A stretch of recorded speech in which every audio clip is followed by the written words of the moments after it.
राधे राधे, जय श्री कृष्णा। आप सभी को अन्नपूर्णा व्रत की हार्दिक शुभकामनाएं। माँ अन्नपूर्णा की कृपा सदैव हम सभी पर बनी रहे। आज की वीडियो में आप सुनेंगे अन्नपूर्णा व्रत की कथा। इस व्रत की कथा कुछ इस प्रकार से है।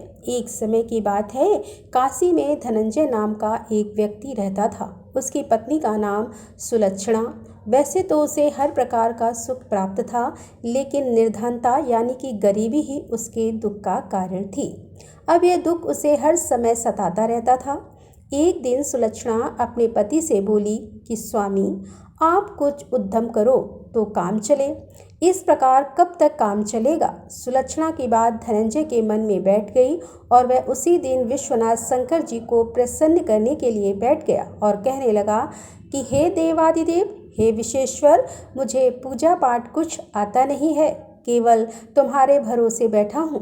इतनी विनती करके वह 2-3 दिन तक भूखा प्यासा ही बैठा रहा। उसे इस प्रकार बैठा देखकर भगवान शंकर ने उसके कान में अन्नपूर्णा अन्नपूर्णा अन्नपूर्णा इस प्रकार 3 बार कहा।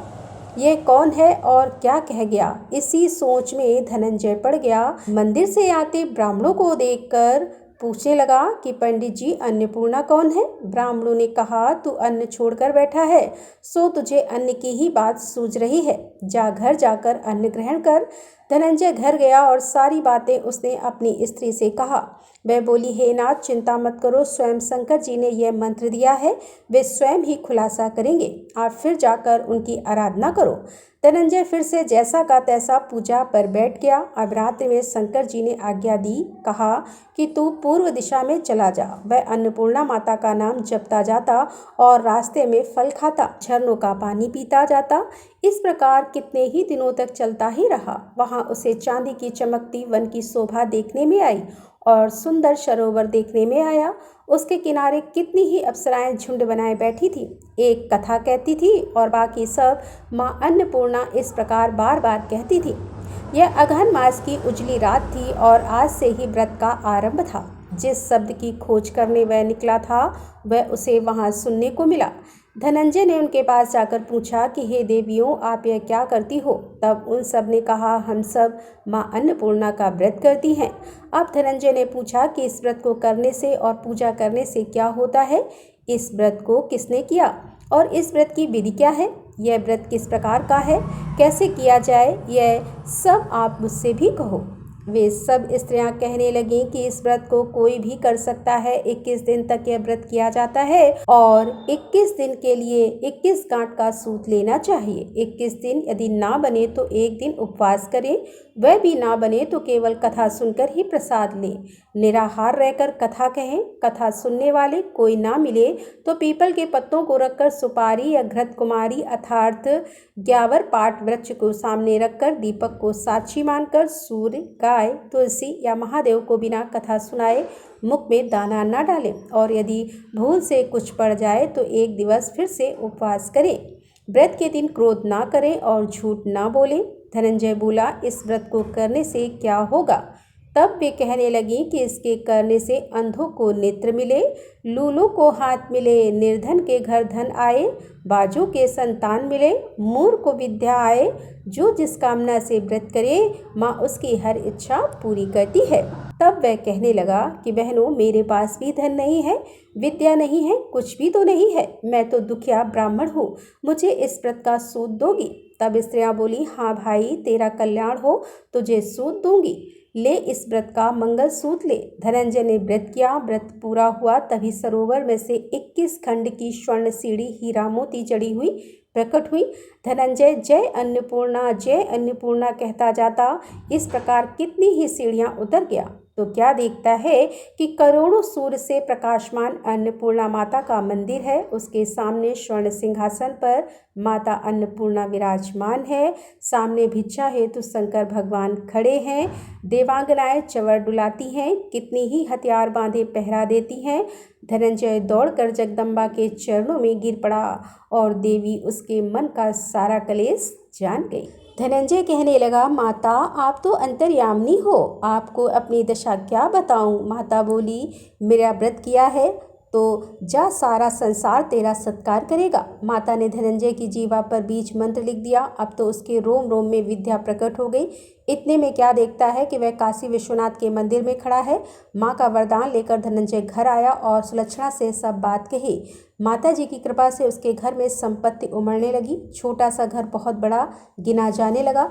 जैसे शहद के छत्ते में मक्खियाँ जमा होती हैं, उसी प्रकार अनेकों सगे संबंधी आकर उसकी बड़ाई करने लगे। कहने लगे, इतना धन और इतना बड़ा घर, सुंदर संतान नहीं तो इस कमाई का कौन भोग करेगा। सुलक्षणा से संतान नहीं है, इसीलिए तुम दूसरा विवाह कर लो। इच्छा होते हुए भी धनंजय को दूसरा विवाह करना पड़ा और सती सुलक्षणा को सौत का दुख उठाना पड़ा। इस प्रकार दिन बीतते गए। फिर अगहन मास आया। नए बंधन से बंधे पति से सुलक्षणा ने कहलाया कि हम व्रत के प्रभाव से सुखी हुए हैं, इस कारण यह व्रत छोड़ना नहीं चाहिए। यह माता जी का प्रताप है जो हम इतने संपन्न और सुखी हैं। सुलक्षणा की बात सुनकर धनंजय उसके वहां आया और व्रत में बैठ गया। नई बहू को इस व्रत की खबर नहीं थी। वह धनंजय के आने की राह देख रही थी। दिन बीतते गए और व्रत पूर्ण होने में सिर्फ 3 दिवस बाकी थे कि नई बहू को खबर पड़ी। उसके मन में ईर्ष्या की ज्वाला दहक रही थी। नई बहू सुलक्षणा के घर आ पहुंची और उसने वहां भगदड़ मचा दी। वह धनंजय को अपने साथ ले गई और थोड़ी देर के लिए नए घर में धनंजय को निंद्रा ने आ दबाया। इसी समय नई बहू ने उसके व्रत का सूत अर्थात धागा तोड़कर आग में फेंक दिया। अब तो माता जी को क्रोध जाग गया। घर में अकस्मात आग लग गई। सब कुछ जलकर खाक हो गया। जब सुलक्षणा का पता चला तो अपने पति को फिर से अपने घर ले आई। नई बहू रूठकर पिता के घर जा बैठी। पति को परमेश्वर मानने वाली सुलक्षणा बोली कि हे नाथ, घबराना नहीं, माता जी की कृपा अलौकिक है। पुत्र कुपोत हो जाता है पर माता कुमाता नहीं होती। अब आप श्रद्धा और भक्ति से आराधना शुरू करो, वे जरूर हमारा कल्याण करेंगी। धनंजय फिर से माता के पीछे पड़ गया। फिर वही सरोवर सीढ़ी प्रकट हुई और उसमें माँ अन्नपूर्णा कहकर वह उतर गया। वहां जाकर माता जी के चरणों में रुदन करने लगा। माता प्रसन्न होकर बोली, यह मेरी स्वर्ण की मूर्ति ले, उसकी पूजा करना तो फिर सुखी हो जाएगा। जा, तुझे मेरा आशीर्वाद है। तेरी स्त्री सुलक्षणा ने श्रद्धा से मेरा व्रत किया है, उसे मैंने पुत्र दिया है। धनंजय ने आंखें खोली तो खुद को काशी विश्वनाथ के मंदिर में खड़ा पाया। वहां से फिर उसी प्रकार घर को आया। इधर सुलक्षणा के दिन चढ़े और महीना पूरा होते ही पुत्र का जन्म हुआ। गांव में आश्चर्य की लहर दौड़ गई। मानता आने लगा। इस प्रकार उसी गांव के निसंतान सेठ के पुत्र होने पर उसने माता अन्नपूर्णा का मंदिर बनवा दिया। उसमें माता जी धूमधाम से पधारी, यज्ञ किया और धनंजय को मंदिर के आचार्य का पद दे दिया। जीविका के लिए मंदिर की दक्षिणा और रहने के लिए बड़ा सुंदर सा भवन दिया। धनंजय अपनी स्त्री और पुत्र सहित वहीं रहने लगा। माता जी के चढ़ावे में भरपूर आमदनी होने लगी। उधर नई बहू के पिता के घर डाका पड़ा और सब कुछ लुट गया। वे भीख मांगकर पेट भरने लगे। सुलक्षणा ने जब यह सुना तो उन्हें बुला भेजा और अलग घर में रख दिया और उनके अन्न वस्त्र का प्रबंध कर दिया। धनंजय, सुलक्षणा और उसका पुत्र माता जी की कृपा से आनंद से रहने लगे। माता जी ने जैसे इनके भंडार भरे वैसे सबके भंडार भरे।